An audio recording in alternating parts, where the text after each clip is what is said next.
This video was brought to you by Brilliant. Hi, welcome to another episode of ColdFusion. By 2024, we've seen modern scams in the world of banking, building apps with fake customers, crypto, and more. But one scam in the 1800s surpasses them all. The fraud we're going to talk about is the most outlandish and ambitious ever attempted in the history of the world. Not only was it ridiculous, but the perpetrator got away with it. This man scammed people by selling a fake country. The value of the fraud was only £5 billion in today's money, but this insane scheme convinced hundreds of people to move their lives to a country that never existed. It's a story like I've never told before, so let's get on that time machine back into the 1700s and start the story. You are watching ColdFusion TV.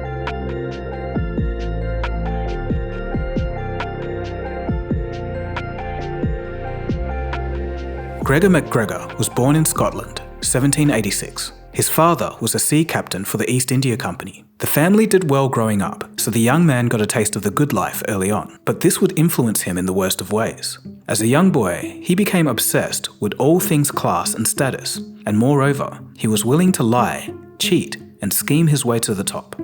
At the age of 16, around the time of the Napoleonic Wars, Gregor joined the British Army. He married Maria Bowater, the daughter of a Royal Navy admiral, and used her family's wealth to buy his way up the military ranks. For example, he paid £900 or £72,000 in today's money to become the captain of his regiment, a promotion that would have otherwise taken many years, and he was on the fast track towards the rank of general, the highest distinction in the army. MacGregor briefly fought in Portugal and retired from the British service in 1810. After this, he would start spinning tales about being knighted for his military service and pretended to have connections to all sorts of nobles. Lying for recognition was far less dangerous than fighting for it. But things would take a tragic turn when his wife died. Suddenly, MacGregor was cut off from her family's wealth, and this hampered his bargaining power skills. With his British Army days behind him, MacGregor set his sights on Latin America. He sailed to Venezuela, which had just gained independence from Spain, and married once more into money. This time, the cousin of the renowned revolutionary, Simón Bolívar. But around this time in 1820, his military prowess would come into question. A 418-page exposé book was released, and it detailed MacGregor's military mishaps. He was actually a bit of a coward, and would often run from battle when he saw that his side was going to lose. This exposé more or less eviscerated him as a leader. But this isn't the story of Gregor MacGregor, the military man. It's the story of Gregor MacGregor, the most ambitious conman in history. After falling out with Bolivar and his mercenaries, MacGregor's reputation was in the craters.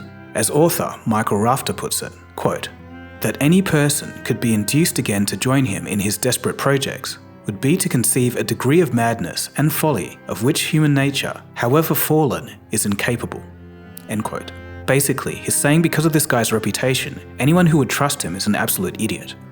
But anyway, facing a bruised ego and nowhere left to turn, MacGregor would retreat to present-day Honduras and Nicaragua, inhabited only by wandering tribes. And here's something interesting would happen. MacGregor, forever the party animal, would befriend George Frederick Augustus, the quote, king of the territory. For a bit of context, in those days, the British would sometimes give out empty titles such as king to declare a local area British to block Spanish claims. George Frederick Augustus was accepted as king by his tribe. So, like Gregor, his title was flimsy. Yet, it didn't stop him from signing a deed title granting MacGregor, the conman, 8 million acres of tribal land in exchange for some rum and jewelry. This piece of paper became the basis for history's biggest scam. MacGregor, ever the master of tales, headed back to Britain. Here, he was still remembered as a knight and a war veteran. It's a reminder that back then information just didn't flow how it does today. And true to form, he had everyone wrapped around his finger in his newest lie, that he was the prince of Poers, an 8 million hectare utopia on the South American coast on what would be modern-day Nicaragua and Honduras. Remember, this was the early 1800s. Maps were still gaining their edges, so exact territorial boundaries were more guesswork. MacGregor took advantage of this and showed up at No. 1 Downgate Hill with his handcrafted map of Poers. He spun a story about how Poers had never been claimed as a British colony and its rugged mountains had protected it from Spanish conquerors. With the groundwork now established, MacGregor got to work securing colonists. The story of Gregor MacGregor is truly a window into the early dynamics of private colonialism and its role in expanding the British Empire. In 1820s England, nothing got investors more excited than South America. With the collapse of the Spanish Empire, a whole new world of investment opportunities had just opened up. Newly independent nations like Colombia and Chile were free from Spanish rule.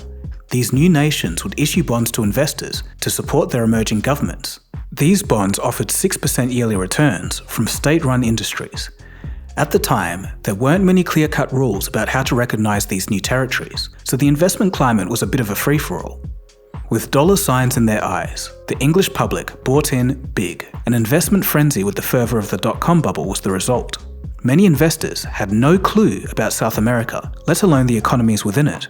But still, they rushed to buy these bonds, driving up their value and creating a bustling secondary market. Historians agree that MacGregor was a natural and shameless salesman, but he was also in the right place at the right time. The massive amount of land that was given to him for a bottle of rum and some jewellery came in very handy. Seeing how hot South America was with investors, MacGregor put his best foot forward. At London social gatherings, he promoted himself as the leader of this new land, the sovereign nation of Poers. Making haste, MacGregor forged his way into making this territory as real of a country as it could be. He designed a national flag and a coat of arms, and it featured 2 unicorns. He convinced British newspapers to detail the bond prices for Poers, a practice that was done for real countries. In the streets of Scotland and England, he and his representatives handed out pamphlets and even sung songs about Poers. It was a promised fertile land with modern European infrastructure and buildings. There was a hard-working but ultra-friendly population, and even in the rivers of Poers, gold deposits were visible.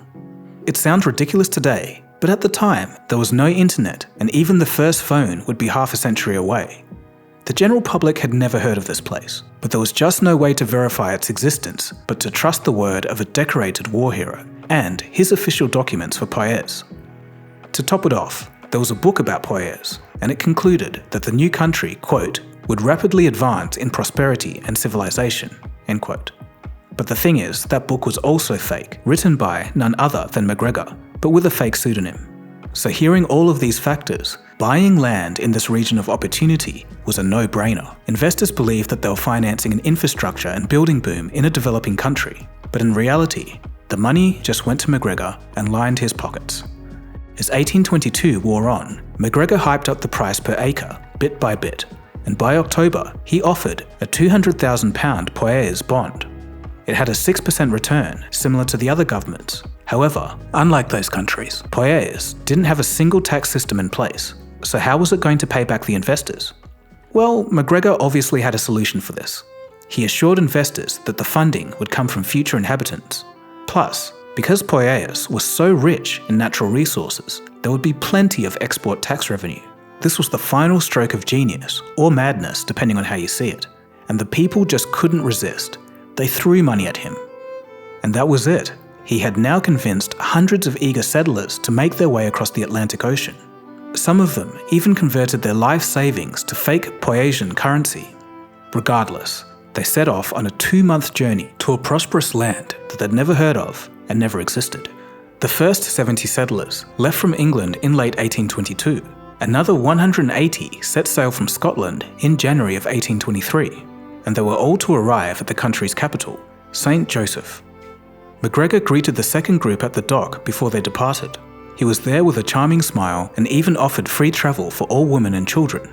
The future Poers residents just thought that he was the kindest, most brilliant man on earth. Quote, "We gave him a salute of 6 guns and 3 cheers," a passenger recalled from his memoir. "Little did we anticipate the misfortunes which were afterwards to befall us." As the ship pulled into the South American coast, the view was absolutely beautiful. The passengers were excited, but after some time they noticed something. They should be at St. Joseph Port, but where were the buildings? They were expecting a European-style capital city, complete with a government centre and a theatre, but there weren't any dwellings or buildings. The only signs of life were the scattered passengers from the first ship. They were huddled in makeshift bamboo huts. Of course, the land awaiting them was an absolute dump. unfit for farming and barely able to support any livestock. There was no property to be given out, no banks for withdrawing or depositing Poesian money. There was nothing. Surprise quickly turned into horror as the new inhabitants realised that they were stranded in an untamed foreign land. As the weeks went by, the settlers faced punishing heat and humidity. Without proper leadership, they fought over rations and one by one withered away from starvation, exhaustion, and malaria. Many would sadly die in these conditions. So did MacGregor lose any sleep over this disaster? Nope, not at all. While his colonies were falling apart and starving, MacGregor was living the high life in London. He was throwing lavish banquets and parties and bragging to anyone who would listen.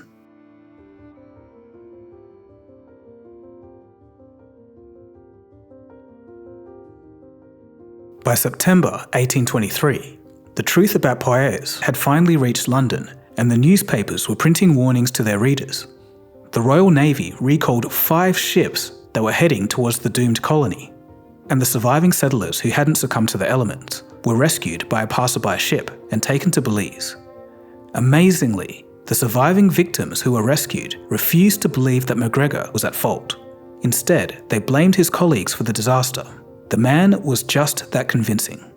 But also, as the saying goes, it's easier to be fooled than to accept you have been fooled. MacGregor knew that the jig was up and he fled to France. But within months, he started doing it again, rallying in a new bunch of investors and settlers. However, the French government was suspicious. How was he handing out passport applications for a country that they'd never heard of? He was taken into custody and put in jail awaiting trial. But MacGregor wouldn't take responsibility and he shifted the blame onto his associates. He lawyered up big time for the trial, and somehow the judge ruled that he was innocent. Once released, he would keep trying to swindle even more people, even though the authorities were onto him. But it would be the bursting of the South American bond bubble which sparked the financial panic of 1825 that would cause his scheme to largely run out of steam. During the panic, investors started pulling out their money. They realised that the newly independent nations couldn't repay their debts. 52 English banks would fail. It was a disaster. But back to MacGregor. Despite all the havoc he caused, he never faced real justice. He would flee to Venezuela, where he was given a generous pension for his military service. He lived out his final days as a prince of Poers, which, by the way, to this very day remains an undeveloped strip of land. This massive scandal is not only an example of how far scams can go without the rapid spread of information, but also about human nature and just how much one person can lie. But in a broader sense, it is interesting because from the next century onwards, a scam like this would never have been possible again. And that's not to mention today. Even just a quick Google search will be more than a match for scammers like MacGregor. So in that vein, we should be thankful that we can verify information ourselves today. So we have seen how information is vital for today's society. Well, fortunately, there's a fun and easy way to learn about that with Brilliant.org. Brilliant is where you learn by doing, with thousands of interactive lessons in maths, science, data analytics, programming, and AI. Brilliant's course on search engines is particularly relevant. In it, you can learn the core ideas behind search engine technology. Each lesson on Brilliant allows you to play with concepts, a method proven to be 6 times more effective than watching lecture videos. Plus, all content on Brilliant is crafted by teachers, researchers, and professionals from MIT, Caltech, Duke, Microsoft, Google, and more. Learn at your own pace to brush up on a project for work or just for your own self-development and curiosity. To try everything Brilliant has to offer for a full 30 days, visit brilliant.org/ColdFusion. You'll also get 20% off an annual premium subscription. Anyway, that's about it from me. If you did like this episode, feel free to subscribe to ColdFusion. There's plenty of interesting stuff on here. So my name is Dagogo, and you have been watching ColdFusion, and I'll catch you again soon for the next episode. Cheers, guys. Have a good one.